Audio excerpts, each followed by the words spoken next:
This is the men's round 1, hit number 5. We're gonna have Rory McDonald having an opening ride of a 3.0 there, Wingnut. Yeah, that was a great quick opener. We'll get a look at that in a minute. We're also going to see in this heat Sallas and Bage, Brayner. I have his replay. Here we go.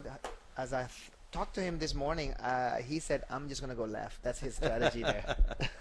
Well, that's actually a really good option because he's going to have nobody to back. Here we go. This is Sallas, our higher seed on his heat. He got second in the last event. Yeah, so he's definitely one of the favorites here to take the World Championships, and also these conditions really suit his background. I mean, he's used to powerful waves, he's used to wind, and his boards are a little wider in the tail. They're a little bit more stable for walking. Yeah. I mean, we'll get a replay again, and you'll see how smooth he is transitioning backwards off the nose as the board's dropping out underneath. For sure. Cross step back, now composed and in control as he comes, uses his arms to kind of bring himself around that section. There's a lot of water in there. Smooth, rebounds it off the white water, in control. That's a great open. So nice, strong start. Not the biggest score we've seen yet in the event, but within the first 5 minutes, it's a great way to start your heat.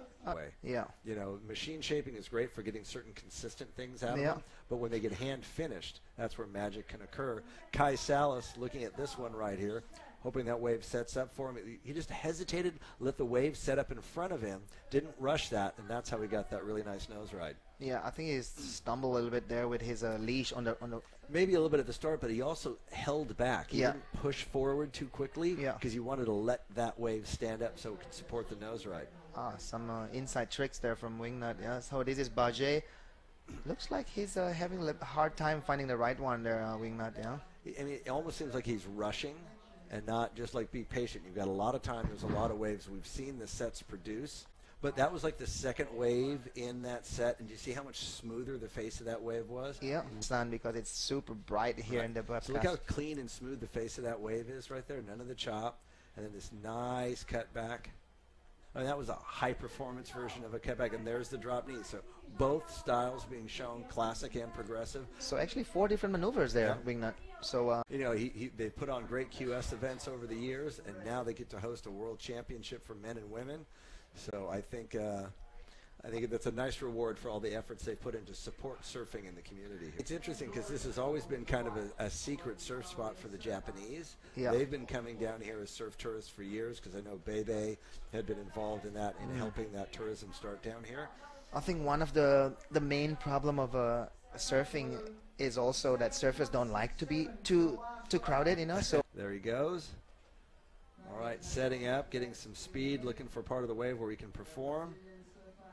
And that wave does not give him an opportunity, so here we go. This is Bage. I think he underneath priority. Yep. And was able to get a quick nose ride, but you know those lefts haven't really performed for anyone yet. Yeah. With a good score. So his second backup score is a 1.33. He's looking for a 4.33. So we're at the 5-minute mark left here in the heat. Looks like Bage going to give another look at this one under priority. Setting up, stalling it. See how he put a little weight on the back of the board there to try to set the wave up. It's a bit cleaner, this wave, you know. Like again, second wave, right? So if he can finish this wave nice and easy, bring it home. So sorry, I kind of jinxed it. He need to bring home. and you saw how getting off the nose, that was all shuffled back. Yeah, so here's a replay of Bage. He's only looking for... So there, at that point, at that point he was doing a nice cross step back, nice drop knee turn, and here he goes. He was kind of like...